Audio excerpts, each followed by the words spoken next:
Hello, Mel. Hi, Raj. Glad to have you with us. What a joy to have you. Thank you so much for giving us your time. I've been genuinely looking forward to talking with you, Mel, from a long time. But thank you so much for taking out your time in your busy schedule and with this mad traffic and for being with us.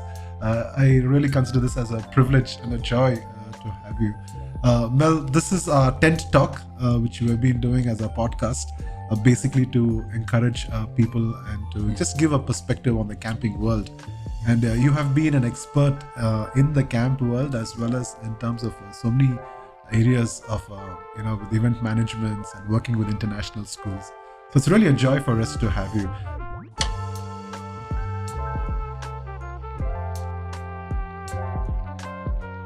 Do you want to say a little bit more about yourself, Mel? Sure, Raj. First of all, thanks for the invitation. It's my pleasure. So I've been doing events for about 20 plus years now.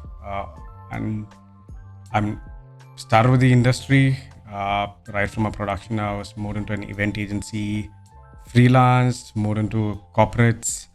In between, did a lot of weddings because we felt the market. There was a market for Christian weddings, especially like 15 years back when like things were like mostly dependent on like sub vendors, like maybe a shamiana or a caterer, for example.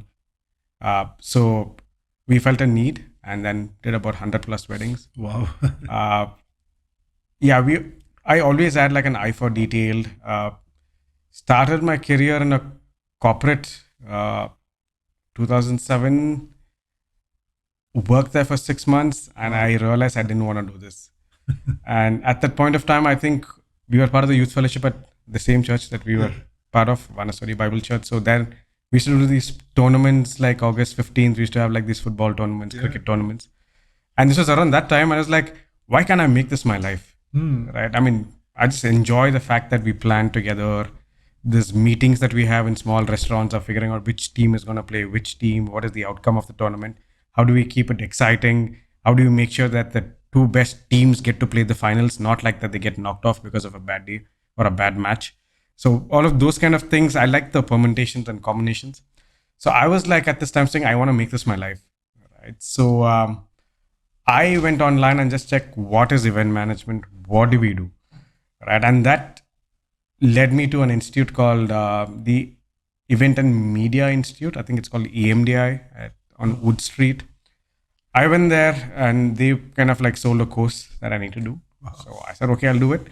But I said, I'm jobless. So is there anything else that I can do? Right. So they put me on a production house as an intern. And yeah, initial days were very different because I hated like Sunday evenings because I had to get up early morning on a Monday at 2.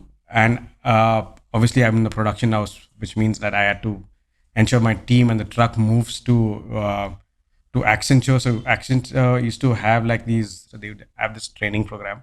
So we needed to like set everything up to make sure that that was ready at 7:30 in the morning. So my day started at 2 on a Monday morning and I hated like a Sunday evening because I couldn't sleep and I was like, man, is this something that I really want to do? Right. But I think God's been good. He's been gracious and he gave me the strength to kind of like see through those tough times. And that's where I actually learned what events were, like working with the guys who are doing sound, light, stage. And very soon I was doing like fashion shows with Prasad Bidappa. I was doing like like I did the IPL. I helped the core team from DNA in terms of like helping with putting things together for big events, small events. I mean, I worked with Bangalore Marathon. Like these were like all through the institute. Like they gave us like exposure, I would say. So also, I remember like I think Iron Maiden had come down, Scorpions had come down, Palace Ground. So there was this big craze of these metal bands, rock bands coming to Bangalore. So like obviously I had to work for 2-3 days towards it, but I just liked the way everything was done. Right? So I learned the first 3-4 years were learning, and I moved to like the agency side where I started working as like as a production head, and I would work with a lot of other clients, right? So I would sell services to them. Did that for about 4-5 years, where learned a lot of stuff. Like did work with some big corporates to put their events together.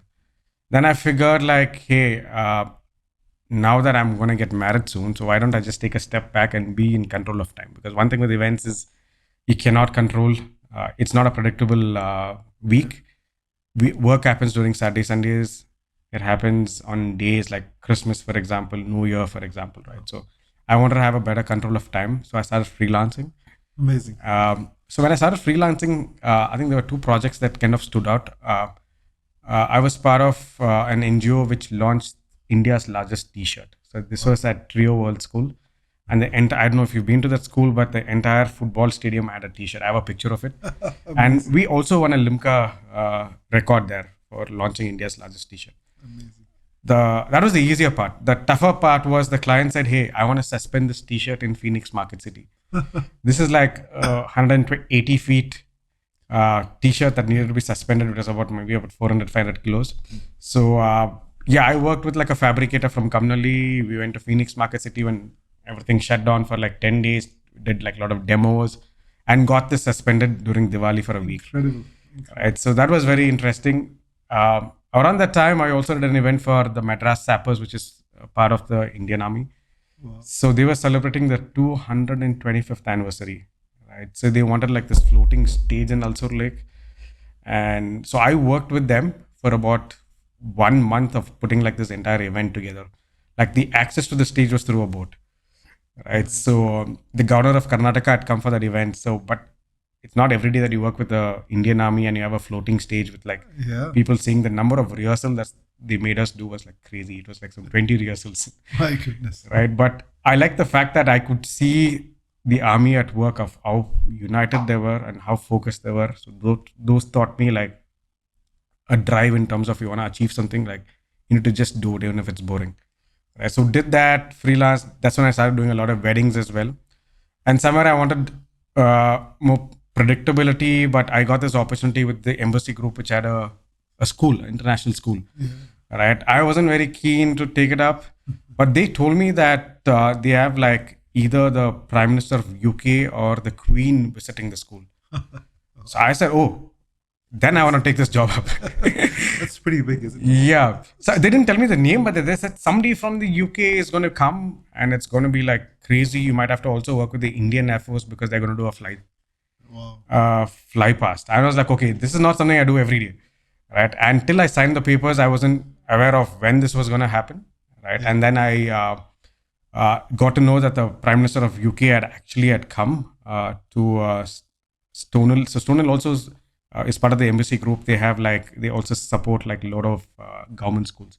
So one of the government school, which is close to Stonehall, the Prime Minister of UK had come. Amazing. Right. So I was part of that. I think there was a guy called Andy Green. I'm not sure of his name. I think he was the world's fastest man at that point of time. Wow. Right. So he was also there. So we did this event together. The Indian Air Force did a fly past. Wow.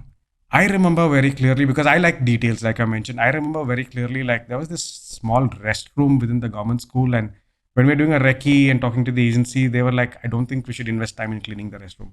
I said, no, something says that the Prime Minister might want to use the restroom. Let's clean it. Right. So we cleaned it, made sure that it was fully done. Okay. And I remember like she finished what she had to do and she was walking out and suddenly she was like, I want to use the restroom. She walked back and went to exactly the same restroom that we thought she might not even use. Amazing. Right. So those things taught me that the world might be against you, but if you are convicted to take care of something that's really small, that might have a big impact. Right. So Amazing. those kind of things. So I think that gave me like a lot of exposure in terms of working with expats, big events. So, I mean, such huge events, Melvin, what you've done, it's just really mind blowing. Working with the Indian Army, working with the international school, working with events and things. So, where did this all start off, this passion? And you? Yeah, like I said, I think I just enjoyed the fact that I did small things like maybe I had to plan like a birthday party at home or like my siblings' engagement or their wedding, for example. Or the church tournaments. Like I just enjoyed like this pressure of putting things together and always finding a way out, right? Designing things. So that's where the passion started. And I thought, I think I should just make this my career. Amazing. So how does camp come into this all? Because I've known you for years now. Yeah. You've gone for many camps and organized. So what is is there anything with parallel with camps? Yeah, for me, with camp, I think I always like outdoors. I always like nature. I hate the traffic. I hate city. If given a choice, I would stay outdoors. But my career and I think life situations kind of limits us where we can live. I like the fact that we can go to nature, be close to nature, and I feel like I connect with God a lot more in the outdoors than I'm in a city. Like just seeing God's creation, seeing a clear sky, being on a mountaintop, seeing nature, seeing tiger paws, for example, at Avalanche. It just gives me perspective of what God created. Right. That's, and well, tell us a little bit more about your family too. You have two wonderful kids, and with Zipporah, that also I'm sure there's a bit of an adventure with camps over there. So my wife Zipporah is actually a housewife. She chose to stay at home. She was working with me in G, and then we decided that during COVID, I think our focus should be on family and kids, and she's enjoying it. We also did a lot of weddings together, so whenever she's free, she's into a lot of weddings and stuff. Of late, she's into baking. Oh, nice. She bakes a lot. My son's about 5. He loves sports, anything to do with sports and music. He likes rock music, gospel rock music. So he listens to a lot of Skillet and stuff, and he's into football and stuff.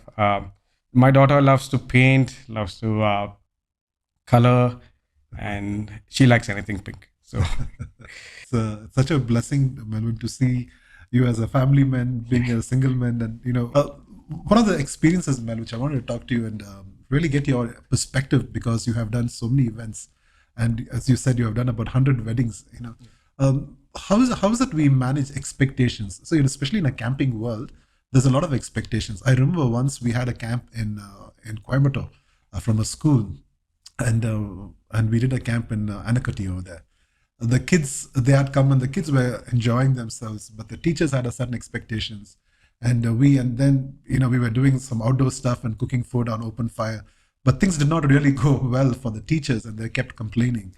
But there was a lesson which I learned about managing expectations. So what would you say about managing expectations? I can draw parallels on this topic that you had asked, because that's something that's just not with camping, but it's also with like any event that you do or anything you do in life. I think what we do when we do events, for example, is we have the briefing doc, right? So that's very, very important, because you need to understand the objectives of why are we doing this. I think you need to start there. And I think the more you prod the client, for example, in terms of why are they doing this, what makes them take the time and invest in like going for a camp, right? I think the objectives, what you'll hear mostly is the kids' objectives are very different. Sometimes the teachers' objectives are very different. Teachers might look at it more like a time off from teaching, right? They want to just relax and spend time with them, right? But I think managing expectations, I would say, is when you have the briefing doc, or you don't have to have like an actual document. Maybe it could be through a conversation, but understand what is their expectation. And I also sometimes what I ask them 3 things that they cannot compromise on, right? And 3 things that we really need to hit the brief. Wow. Right. So that kind of gives me like a perspective of saying, like, obviously I'll have follow-up questions, for example, but that'll help me hit the brief to the max. I mean, it's very rare that you're going to hit about 110% of the brief, but at least you know what the expectations are. And sometimes what we also do is plan for the worst case scenario, right? Because in events, everything is live. Like you miss a moment, you miss a moment. There are no retakes. Like for example, like this podcast, we can do a retake. But in events, you miss a moment, it's gone. Right. And that's something that we plan. So you have like a plan A, plan B, plan C, right? And safety also plays a big part as well, right? Because I mean, at camping, for example, there are like when back in Stonewall days, for example, like we do something called a risk assessment, right? And that is something that we take very, very seriously, right? So I would actually go to so we usually do our camps like in Feb, and there are like kids of different age groups that go to different parts of the country. So I literally go once in 2 or 3 years to each of these centers, and I walk the journey of the child is going to walk, not the teacher, the child. Some of the teachers, will want to go in the cab, or they want to go like in some other mode of transportation. We need to walk what the child is going to walk. Right? I ask questions in terms of where is the emergency exit. Right? I need to record that. Right? I need to talk to the chef and figure out what are like the dietary restrictions. Right? Because I get the dietary restriction from each of these kids. and I need to make sure that the hotel is able to set that expectation, right? And we need to have it in writing because some of the kids are like allergic to certain kind of food, right? That's right. And you do not know how they're going to turn up. God forbid they consume that, right? So we talk about hospitals, clinics, closest doctors, fire exits, for example. Talk about food, right? So try and look at it holistically and go through the journey of the child, not of the teacher. So this is all to do with health and safety, isn't it? Yeah. So that's big, and international schools focus a lot on that, right? And it's quite interesting that you should say, Melvin, that you walk with the feet of, with kids, thinking the way they would think or the things. Yeah. That's an interesting perspective to put yourself into the kids' shoes. Yeah. When you're talking about non-negotiables and negotiables and those three, can you expand a little bit more on that in terms of managing expectations? Yeah. For example, I would say like, what's the top three things that you want to achieve from this camp, right? Maybe one they might say is like unity. Maybe like the class or the team, for example, is not united, and you want to like create like some bonding exercises. Second could be like you want them to just relax, for example, right? I want just like reflection, for example. It could be like also just like a time away from the noise, right? So it could be like those are the three things that they want to do. And they might say the three things that they do not want to do, for example, is you don't want access to the phones, for example.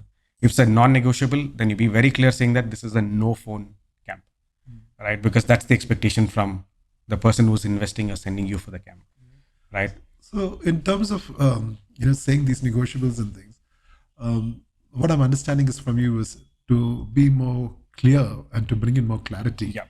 How does that contributes towards these things? I think you need to be proactive. You can't be reactive to a situation. So this conversation needs to happen maybe like your first or the second meeting. It cannot happen on site. I think by then the expectations are already set in, like, for example, different groups of people that you might deal with, like the teachers, for example, instructors, and the kids. Right? That needs to happen at the first or the second meeting. So you have clarity. Like, it cannot happen on site. That will be chaos. And that's where you'll see emotions coming out, different individuals reacting in a different way. And then what you're doing is basically holding fort. Wow. And then your focus goes away from delivering an excellent camp to managing expectations on site, which you're not prepared for. So being more proactive is what you're suggesting it to be. Now, Melvin, how do we, especially working with international schools, they always have certain, qualities and things. How do we manage quality in terms of the way we deliver, especially for camps, for the schools where the expectations are so high? Working with a Stonehill school, it's one of the most premium schools in the country. What advice would you give to work on that? Yeah, so I would say like, I don't know if you've done it, I'm sure you've done it, but ask them the objective of sending the kids away for a week. What is the objective, right? What do they want to achieve? And you'll get different answers from different grades, right? For a grade 10, it might be very different from a grade 4 or 5, right? So I think you need to so your entire planning depends on that objective. One. Second is also in terms of what is that's possible within the given scenarios and what is not possible. I think that expectation you need to set. And third thing is safety. Safety is like something that they will not compromise on. Like it is, I know international schools, especially with my time in Stonehill, the effort that we've put in a number of fire drills, we take it seriously. If there's one child that doesn't do it, we redo it. I've instances where out of the 400, 500 kids, one teacher or one child doesn't follow instructions, they've made us redo it. Wow. Right? And nobody wants to be in hot sun in a March or April doing this, but we still do it. Wow. Right? So the stakes are really high, isn't it? Yeah, expectations are high and the stakes are really high because the kind of students that study at least in Stonehill are pretty high. It comes with its risk. Amazing. So, going back to your the previous question about event management, camp is also kind of an event management, isn't it? And if you had to sum it up, or if you have to give some principles on event management, what would some of those things be? How do we manage an event? Yeah, so we always plan for the worst. Okay, that's something. We buy in buffer wherever we can. I mean, we buffer with a layer with buffer, a layer with buffer, for example, like what I said, like plan A, plan B, plan C, right? So you can apply that anywhere. It could be with food, it could be with like an activity that you're doing, it could be abseiling, it could be gorge walking. Just make sure that you think proactively, do not compromise on safety, right? And add in buffer. Maybe you might have folks who are able to who are physically active, who are able to do that activity, or able to even hike to do an activity. But they could also have people who have limitations in terms of walking up to do that activity, right? So adding a little bit of buffer so that you're able to cater to everyone, ideally, I think that'll help. Uh, I would also say just make sure that you're aware of the real world challenges, because you might have gone for a recce a week or 10 days before That's right. and done an abseiling. The rock could have been like dry, but you might not know it would have rained like 2 days before the activity. That's right. And if your instructor has not done like a demo, you cannot expect a person who's never done it or is doing it for like the second time to do it. Right. So just like the small things is what it makes a big difference. That's really, really interesting, Melvin. Thank you for sharing that. One of the some of the challenges is, how do we take camps to international schools? How do we sell our product? I'm sure there's a huge market over there. How do we approach? What are some of the key things that we should have it in mind when we approach schools? See, I would say like you have a very good start, right? If you are able to work with Stonel, I don't see any other reason where any school wouldn't want to work with you, right? It's the other way around, because the epitome is one of the few schools that are right up there is Stonel, right? So people find a way up, but you've already hit like the peak, right? It should be easier, right? And the brand itself will speak for yourself. All you have to just say like, when whoever you're going to meet in the international school, saying that I worked with Stonel already. I've been doing it for like, I think it's about some 8, 9, 10 years now, I think. Almost 2016, 2017, I think we started. Yeah. So I think that itself will sell, right? So that's the first part. But again, you need to tie it, because what works for Stonel might not necessarily work for a CIS, or it could be any of the new schools that have come. It will be different. So you need to be able to package that differently, right? But if you've done it for Stonel, given the safety measures, the expectations that they have, you should definitely be able to reach out to other schools. How about other schools? Melvin? How do we go and approach? For example, what advice would you give for another camping organization to work with schools? How would you help them to approach schools? See, I think if I have to just step back, Raj, I think the Fisherman Trust. I think you started your first camp was like an orphanage camp, Yeah. right?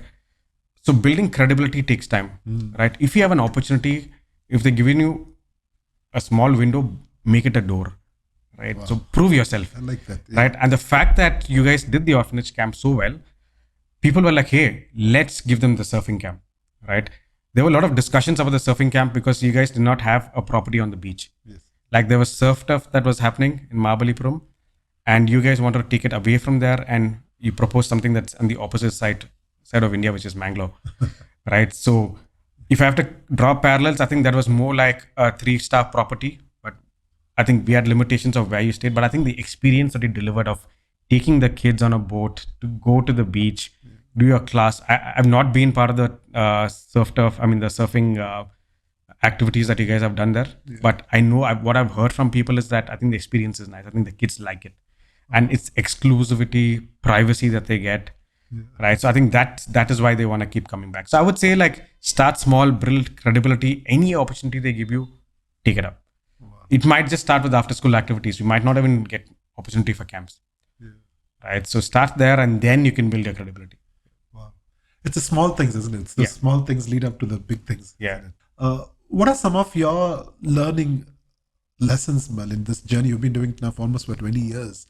And doing so many weddings, I crack jokes about marriages are made in heaven. So is lightning and thunder too. Especially with the couples and with families and with vendors. It's a chaos. It's an organized chaos, but it works out. But what are some of the lessons that you have learned through this journey, which you'd like to share with us? Yes, if I have to look back, I think what we've learned doing weddings is you need to be able to manage family dynamics and manage expectations of the bride. See, it's the bride.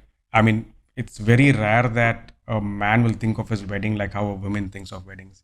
A woman from the time she was a baby, she would be dreaming of this day, right? Like Wow. maybe she had this vision of like maybe horses or maybe like a white wedding or beach wedding. I'm not too sure if there are too many men would have like had that kind of a thought. So you need to manage expectations, right? And end of the day, usually it is, I mean, of late it's been the couples that pay the bill, right? But I think back 10 years back, it usually is the dad. And a dad will want to keep his daughter happy, Yes. right? So if the daughter is happy, he will say, hey, it's costing me like 10% more, I'm still okay. Right. So I think understand family dynamics. That's important. Who's the decision maker? That's something that we look out for in the first meeting. Like when you go for a meeting, we figure out like, hey, who's going to be the final sayer, right? So we get that, and with the way couples act, we kind of know where this is heading, right? So they typically our meetings will happen in a coffee shop, like when I'm planning a wedding, and then with the dynamics, I'll know very clearly who's. I mean, they wouldn't have said it, but I know who's going to pay. Who's good? Whether it's 50-50, whether it's 100, whatever it is, or whether they're going to like say you do the honeymoon, I'll do the wedding. Those dynamics we're able to pick, right? So family dynamics and understand who's going to pay the bill and understand who has the final say in terms of getting you approvals. So is it pleasing everybody, or is it just focusing on that one decision? It'll be like one or max two, right? It'll not be like you don't have to present the concept to the entire family. That's a disaster.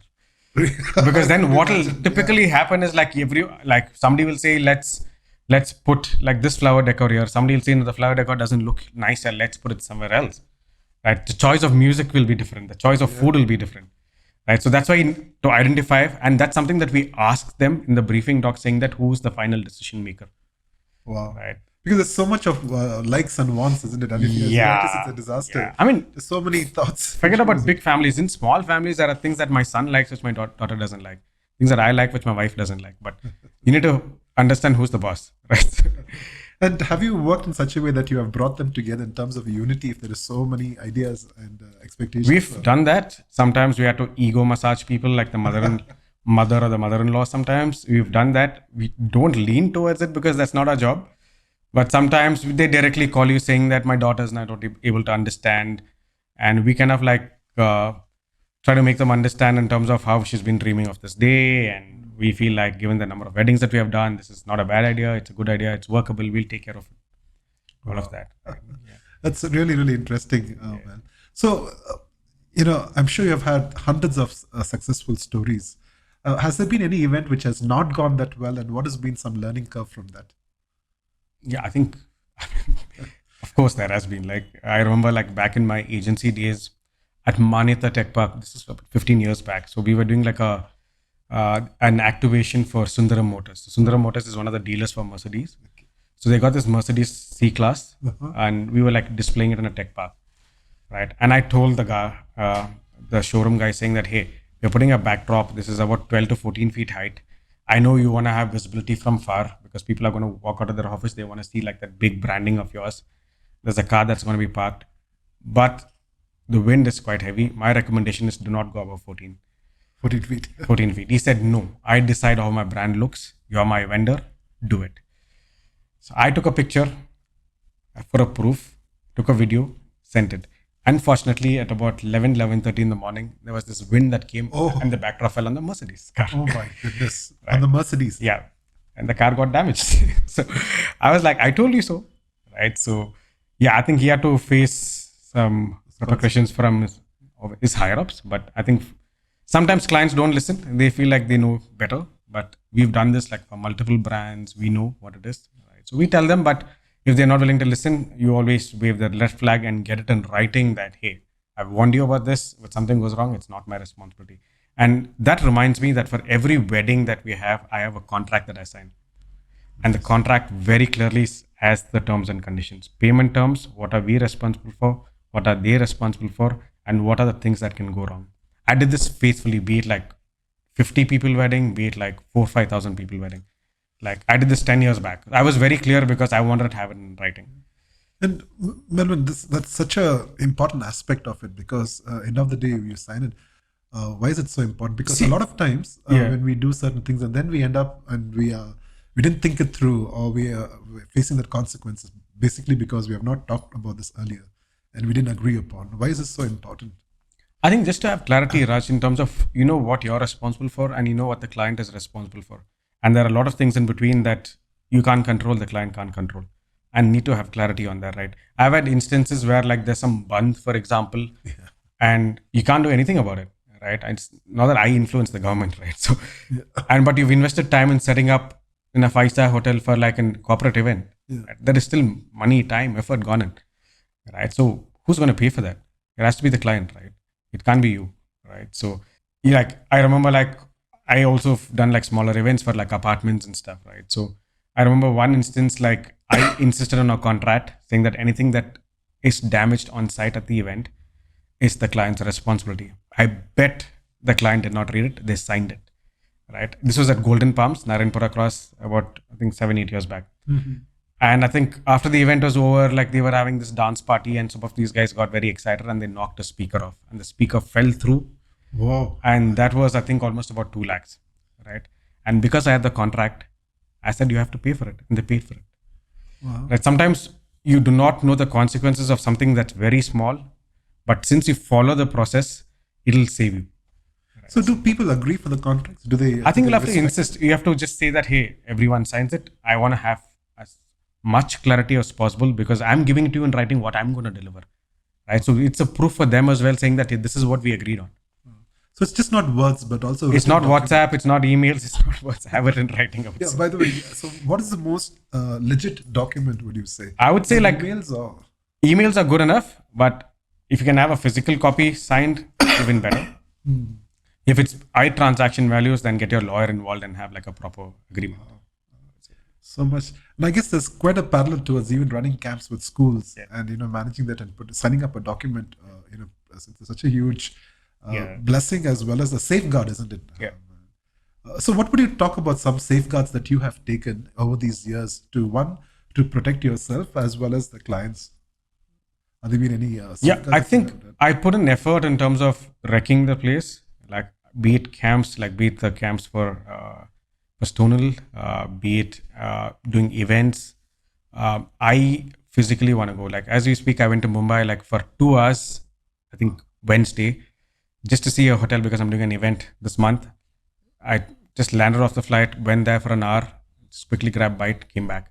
I took that. I didn't have to because the agency could have done it, but I want to walk through the journey because I'm able to see things that maybe the vendor's not able to see. Right. So sometimes it is effort, but putting in effort is actually going to help you in your planning. Wow. Right. Melvin, that's incredible. If I have to sum it up, Melvin, expectations, managing written documents, safety, and things. What's been one precious life lesson learned through all of these events that you have? I would say, end of the day, when I go back to bed, I mean, it's like, did I do what was best for God? Did I do what was best for my client? Did I do what was best for me? Right? Did I deliver for the payment that I charged?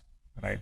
And given that the event industry is sometimes a dark industry, a lot of under the table dealings happen.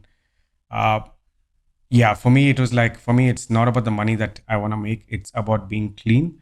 It's about facing myself in the mirror and saying, hey, I did the best I could. And I think that is what is satisfaction for me. So, Wow, that's Yeah. incredible. And I'm sure that you don't shy away from charging them properly, I suppose. of course, yeah, of course. I mean, you have to be fair to your cost. If you're charging a client something, you need to be able to justify the cost. Like, while I was speaking, I was driving for this podcast. I think we are doing an event which I mentioned at Ritz Carlton for one of our CEOs. We're creating a trial room in the rooftop bar where we're going to have some tailors from P and Rao going to measure on site, and we're going to sit like a blazer for like the Founders Club. And I said I wanted AC in that trial room. So this vendor has come back and he said it's going to cost me 80,000 rupees. Just for AC. I said, I can buy an AC for 40,000 rupees, do it for one day, take it back home, right? You're charging me like for a 1 day rental, something that cost me 2 times more in the market. Like it doesn't justify.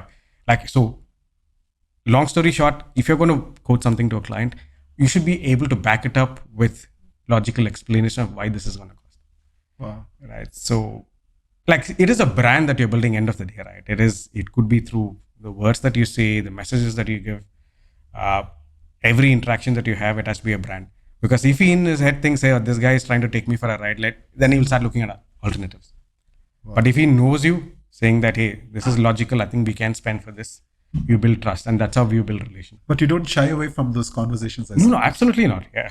I try to humble myself, try to deliver what I have to deliver in a way of humility, love, and respect, right? Because sometimes with clients, the conversations are not really smooth. Like so, but as far as that's like a justification behind what you have to convey, I think they will have logical presence of mind to accept what you're saying. Thank you, Melvin. This is incredible. I wish we had some more time to talk more about this. As we just close up, Mel, what's one word of advice would you give to us as a company? We have seen us for several years now.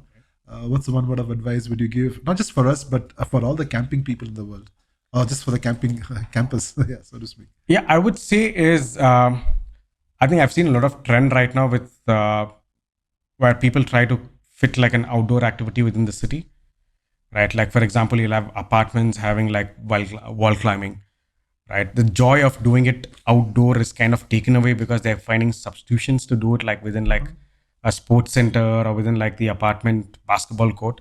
I would say try and I think what will differentiate you is if you can give people the real world experience of taking them out and not compromise on doing things within the city, right? Because there is a market who actually wants to spend to go out to the outdoor and not want to go down to his apartment to basketball court to do like a wall climbing or all. Right? I would say like keep it real because I think that's one. And I would say second is like relationships matter, right? So keep your relationships at a very high level where you're able to build trust and confidence. And that is what will take you further. Melvin, thank you so much for your time. Really, really appreciate it. Thanks, Raj. My pleasure. Yeah. Such a pleasure. Thank you. Thank you so much.